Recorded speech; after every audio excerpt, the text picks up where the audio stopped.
Hello everyone, welcome to my YouTube channel. My name is Gloriahanthony. So on this video, I'm going to be showing you how to draft a pants trouser. If this is what you're interested, please kindly stay to the end of this video. Thank you. So the first thing we're going to do is to mark out that go in by 1 inch. That line is just to guide you through. I've gone ahead to mark out all the vertical measurements. I have my hip line, I have my crotch line, and I have that line, I have my knee line, but this line is the one where is the part where the slash spread is going to start from, where I want the trouser to be very free, so that there's no measurement about that. You can either come down from your crotch measurement by 14.5 or 13 or 12, depends on what you want. So the first thing I'm going to be doing right now is to start marking out all my measurements. So the first thing we're going to do is to mark out our hip measurement. So I'm going to have to divide my hip into 4, and what I have is 9.5. So I'm going to be marking that on the waistline, on the hip line, and also on the crotch line, and then I'll connect these lines together. So once you're done connecting, so on the waistline you're going to go in by 1 inch, or you go in by 1.5 if you're on the plus side, and then connect the line to meet the hip line. This is because on our waist to our hip is not entirely straight, so it's a bit of there's a bit of curve on that part, so you're going to connect it to your hip line. Once you're done from that line, you're going to go in by your waist measurement. My waist measurement is 29 divided by 4. I have 7.25. So once you're done connecting the line, the next thing is to get our crotch extension. So to get your crotch extension is your hip divided by 20. So mine is 1.9, and I just approximated it to 2. So whatever it is your hip measurement, if it's 40 divided by 20, and whatever you get, you place it for your crotch extension and then connect it to meet your hip line. Once you're done connecting, and then the next thing for us is to take the measurement that we have from our crotch extension to that line, and then whatever you get, you take the measurement down to the end of your trouser length. So I'm using the full pattern paper for this. The trouser length for this trouser that I'm working with is 43. So I extended the line to the end of the pattern paper. Once I was done, so the next thing for me to do is to take my crease measurement. So to take our crease measurement is to divide that line you just extended by 2, and whatever you get, you mark to the end of the pattern paper. I'll repeat myself again. So you divide the line that you just extended by 2, like I just did, and whatever you get, you mark to the end of the pattern paper. So this crease is what we're going to be using to do slash and spread. Is also a guide. It is important for every trouser making. It's also a guide also. So I'm going to be extending the line to the end of the pattern paper. Please don't take the line up to the waistline. Just follow the process from the crotch line. You take it to the end of the pattern paper. So I'm done. The next thing for us to do is to take our thigh measurement. Your thigh measurement should be placed on the crotch line. Your thigh measurement should be placed on the crotch line, that way I just placed it. That is where your thigh measurement should be. And then I've gone ahead to place my round knee divided by 2, and also the same measurement I got for the round knee is what I'm going to be using for the bottom of the trouser. So I'm just trying to confirm if my measurements are correct. So that place, you're going to place your thigh measurement, and also on this part you're going to place your round knee measurement divided by 2, and also on the bottom you are going to repeat what you have for your round knee measurement divided by 2, and then I'll connect these lines together.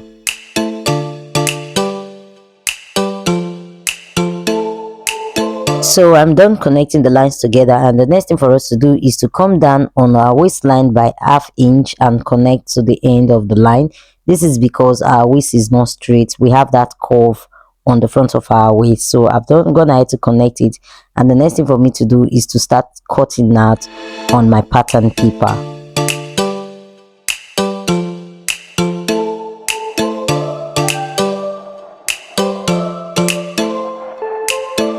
So I'm done cutting, and the next thing is to place this front pattern on the back pattern paper. This is to create our back pattern for the trouser we are making. So on this line, you're going to draw out your waistline, your crotch extension line, and also on your hip line.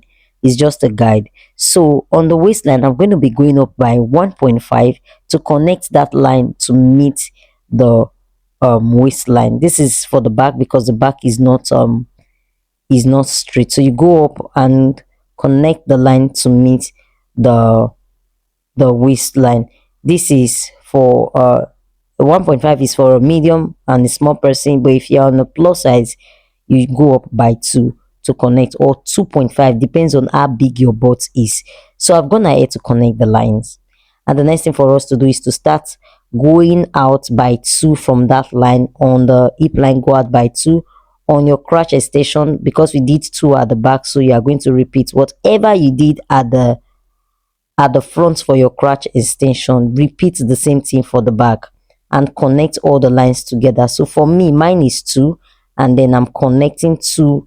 This 2 that I'm connecting is for both the sewing, the weaving, and also the zip allowance. Once you're done, so you start connecting for the back allowance to the end of the pattern paper. So for me, I'm just going to go out by 2 from the crotch extension, go out by 2 on that part, and I continue to reduce my allowance because the back, because we are going to be doing a slash and spread, so I don't want to have excess allowance on the back. I don't want to have excess allowance on the back of the trouser because this is a slash and spread method. So you're just going to use your trouser ruler to connect the lines and just keep reducing your allowance as you are going down to the end of the pattern paper.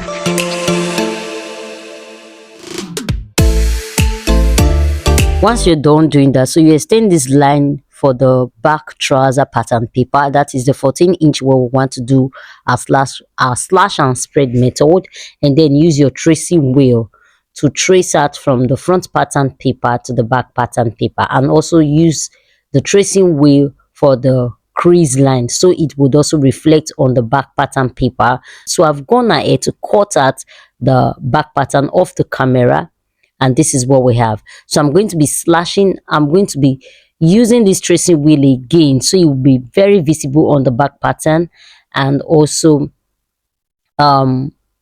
extend it on both sides because we are doing a slash and spread method. Just the way I'm going about doing this, please do this to the end of your pattern paper.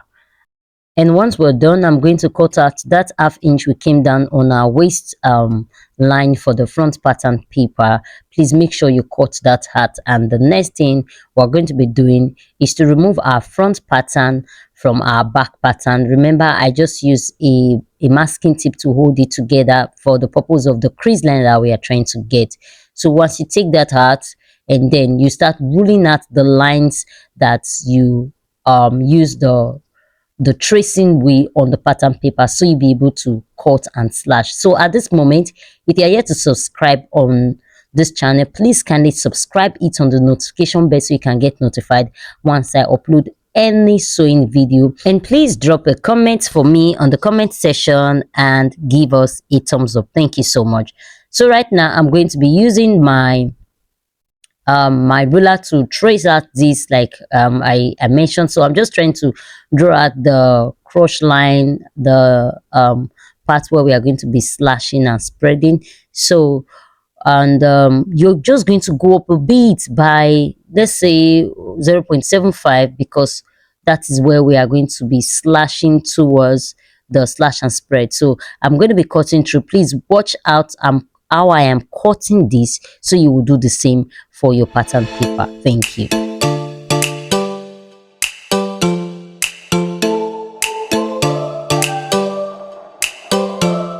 So I'm done slashing, and this is what we have. The more you open it, the more you have the fullness on the trouser. The more you open it, the more you have the fullness. So I'm going to be cutting this on the pattern, on the fabric of the camera, because I noticed this video was very long. So I've gone ahead to cut it off, and this is what we had.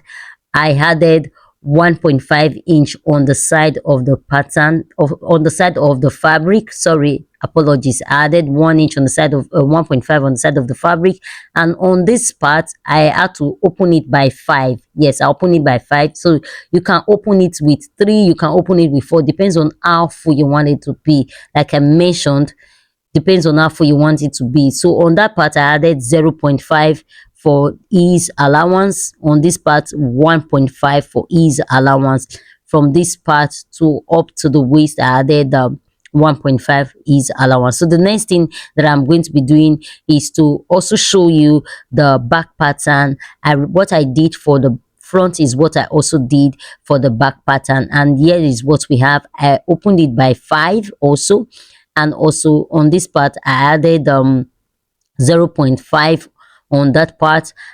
So moving on, we are going to be joining the front and the back together. So we're going to be joining the front and back together. So this is the front. So what you're going to do, take to your sewing machine and then go in by 0.5 for the front crotch, and for the back you go in by 2 inch. This is for the front.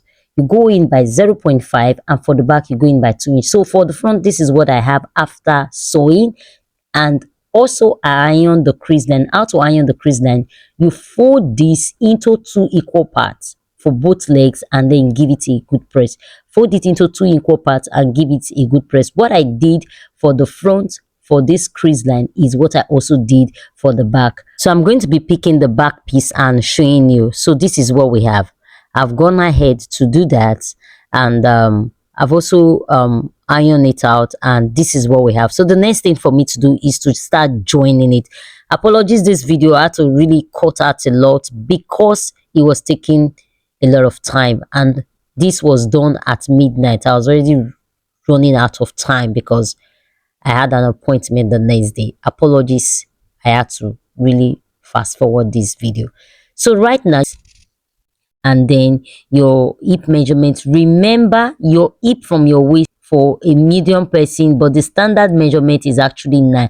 So if you're a slim person, it's either your hip depth is 8 or 7, so it depends on your body. But for a medium person, a plus person, you could do 9.5, depends on how tall they are. So that is aside. And then I'll connect this together. I'm going to connect this together. I'm going to do this, what I did for here, I'm also going to repeat for the other side, and then sew. Once I'm done sewing, I'm going to show you how it looks. So this is the final look for the part where we have sewn. So on this part, I've gone ahead to sew, and I noticed that I had a lot of excess allowance on it. As you can see on the video, I had a lot of excess allowance, and for me, I really do not like excess allowance because the trouser or whatever you're wearing is just going to be showing on it. So for you, you can reduce. Instead of using 1.5 on the allowance, you could do 1 inch or 0.5 if you are someone like me that do not like too much allowance. Remember, this is a crepe fabric and is a 4-way stretching crepe, so it's going to still fit. So right now, after joining the waist, so I'm just going to open up the zipper part and then take the measurement from one end of the zip to the other end of the zip. So whatever you did on your trouser, for me, I think I have 32, and then I had to add extra 1 inch for ease allowance. So I had to add extra one inch for ease allowance, which is 33. So I'm going to go ahead to cut a band length of 33 by 5. When you close it together, we're going to have 2.5. The extra 0.5 inch is for sewing. So what I have here is 2 when I fold, but when you are cutting, the length, the height of the band should be 5. And when you are sewing, you are going to be using ½ inch to sew for both the front and the back. So I'm done cutting, so I'm going to be taking this from one end. I'm going to be sewing all the way around, and please do not forget to weave your clothes, weave the rough edges of the inner part. I'm going to do that off the camera. So this is the outcome we have after I have fixed the band, and you can look at the waist. You can see how curvy it is from one end to the other. This is as a result when you come down by 0.5 on your pattern paper for the front. So guys, tell me what you think. How was this tutorial? Tell me, please let me know on the comment section. And also, if you are yet to subscribe, please do well to subscribe and hit on the notification bell so you can get notified once I upload any sewing tutorial. And do not forget to like this video, share to your fellow sewmates. And the next video you're going to be seeing is the pant trouser, how it looks on me. Thank you.